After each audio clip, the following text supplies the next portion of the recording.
ओम शांति। नवरात्रि पर्व की आप सभी को एक बार फिर से बधाई हो। नवरात्रि पर्व के आध्यात्मिक रहस्य को स्पष्ट करते हुए कल हमने एक ही पहलू पर चर्चा की थी और वो थी देवियों का स्वरूप, जो चित्रकार अपनी कल्पना के आधार पर चित्रण करते हैं, मूर्तियाँ बनाते हैं, तस्वीरें बनाते हैं, उन्हें असुर संहारिणी दिखाते हैं, उनकी शेर पर सवारी दिखाते हैं, हाथों में अस्त्र शस्त्र दिखाते हैं। हमने कल ये बात की थी कि वास्तव में असुर कौन है और असुरों का संहार किसे और कैसे करना है। हमने कल ये भी बात की थी कि देवियों के आवाहन का क्या अर्थ है। हमने ये समझा था कि देवियों का आवाहन माना हमारी आंतरिक दिव्यता का आवाहन। उस दिव्यता के आवाहन के आधार पर ही हम अंदर छिपे हुए असुरों का संहार, बहिष्कार कर सकते हैं। आज हम नवरात्रि पर्व के दूसरे पहलू पर चर्चा करेंगे और वो है जागरण। नवरात्रि पर्व के मनाने की विधि में रात्रि जागरण को बहुत महत्व दिया जाता है। भक्तजन पूरे ही 9 दिन पूरी रात जागृत अवस्था में रहते हैं। केवल जागते ही नहीं परंतु पूरी ही रात बहुत भाव विभोर होकर बहुत श्रद्धा और प्रेम से भगवती माँ का, भवानी माँ का गुणगान करते हैं, भजन कीर्तन गाते हैं। उस समय उनकी आँखों में नींद नहीं होती, उनकी आँखों में श्रद्धा और भावना होती है।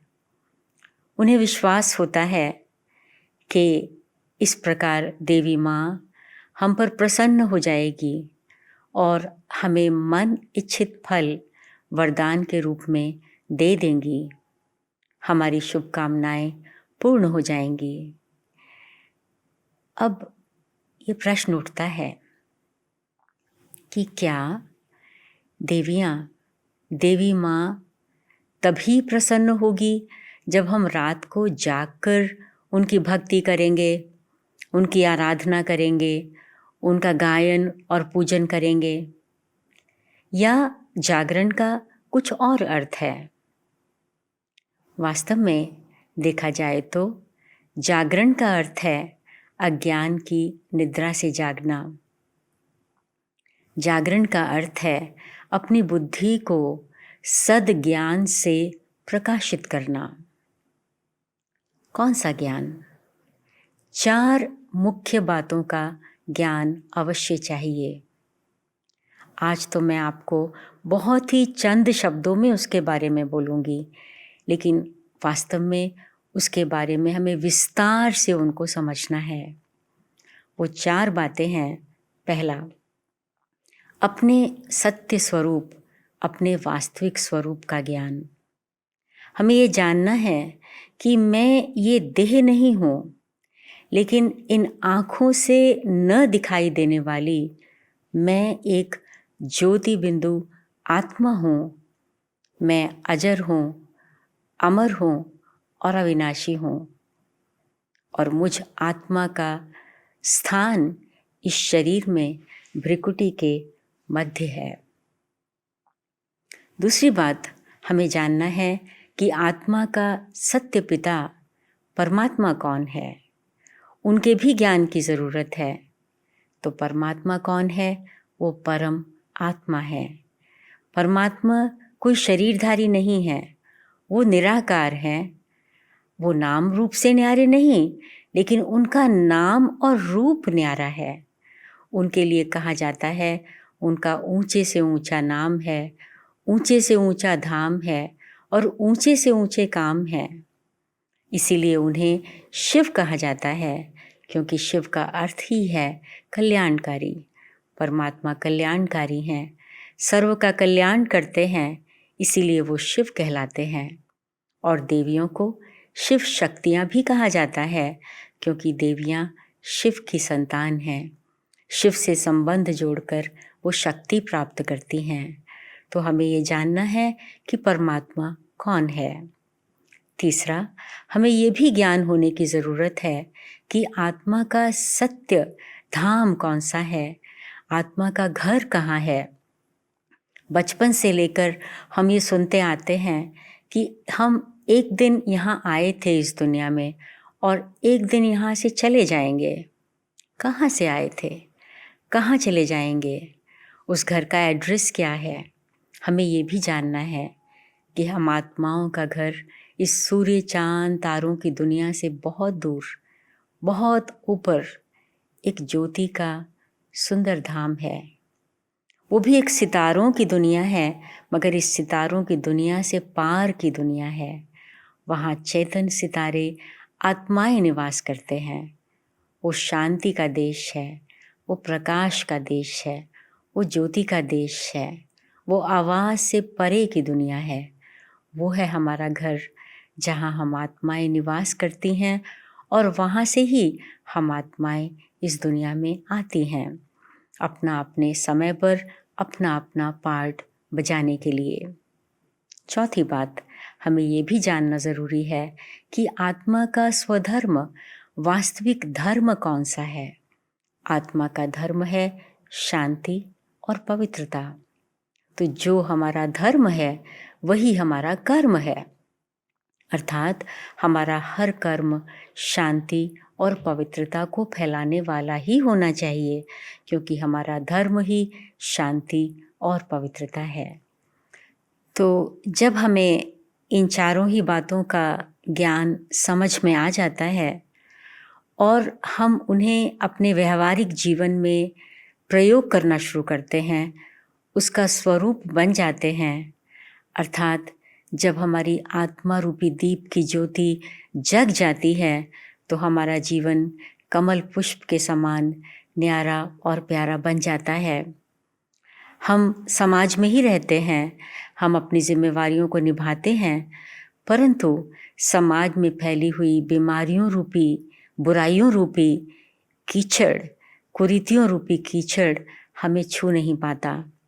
हम इस कीचड़ से ऊपर उठे रहते हैं, अर्थात हम कमल पुष्प के समान न्यारे हो जाते हैं और इसीलिए ही हम स्वाभाविक रूप से स्वयं प्रिय, सर्वप्रिय और प्रभु प्रिय बन जाते हैं।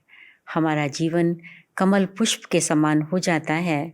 इसीलिए ही देवी देवताओं के हर अंग की उपमा कमल से की जाती है।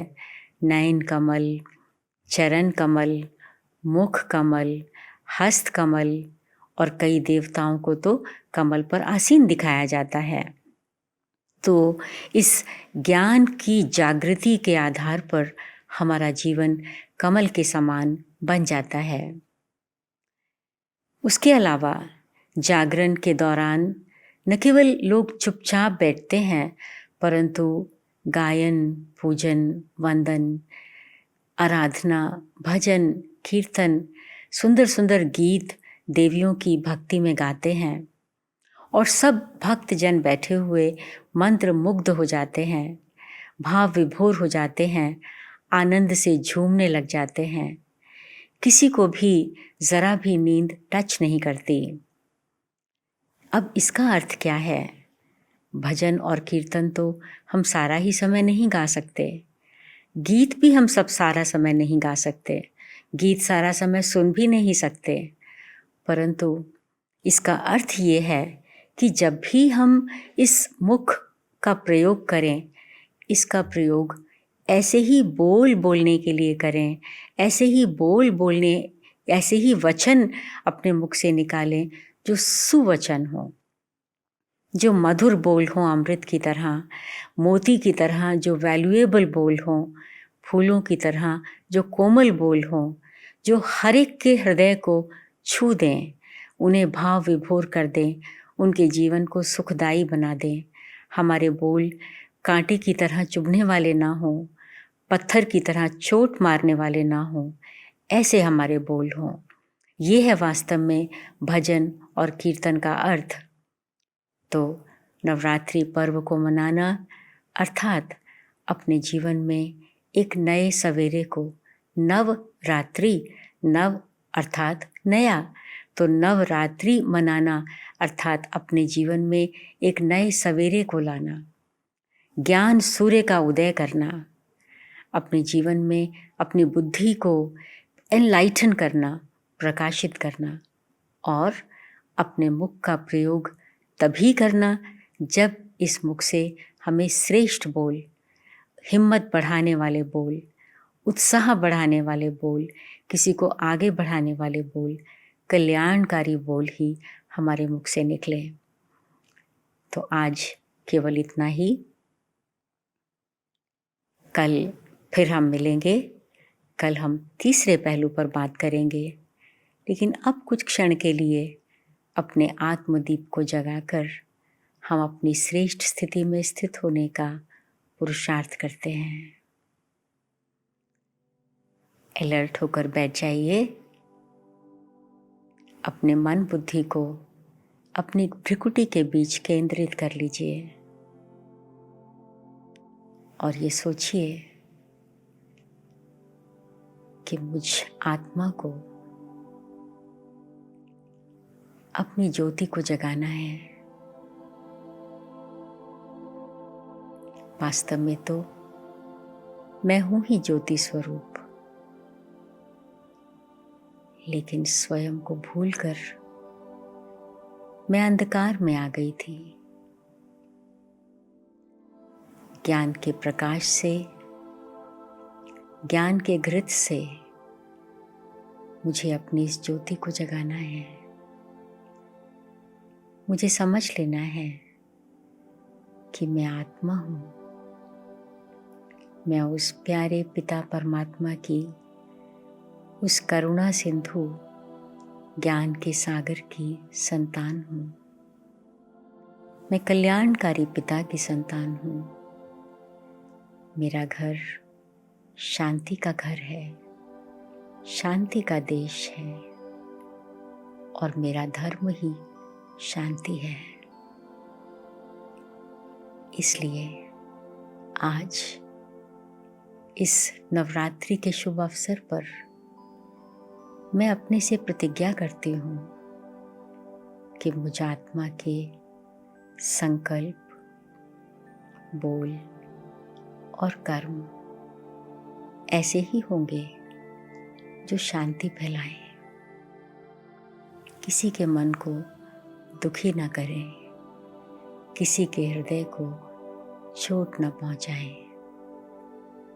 मैं कल्याणकारी पिता की अजर अमर अविनाशी संतान हूँ। ज्योति देश के वासी हूँ। मेरे चारों ओर प्रकाश ही प्रकाश है। ये शांति और पवित्रता का, ये दिव्यता का प्रकाश फैलाने वाली मैं एक सुंदर आत्मा हूँ, दिव्य शक्ति हूँ। मेरे बोल सुखद हैं, करुणा से भरपूर हैं।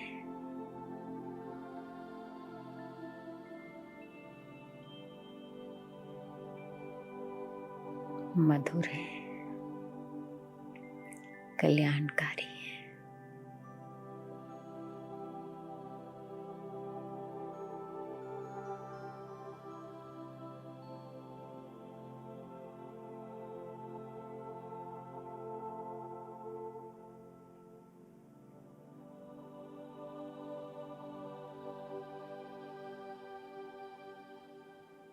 आज सारा ही दिन इन्हीं बातों को अपनी बुद्धि में दोहराइए, स्मृति में रखिए और उन्हें स्वरूप में लाने का पुरुषार्थ कीजिए। एक बार फिर से नवरात्रि की मंगल कामनाएं। ओम शांति।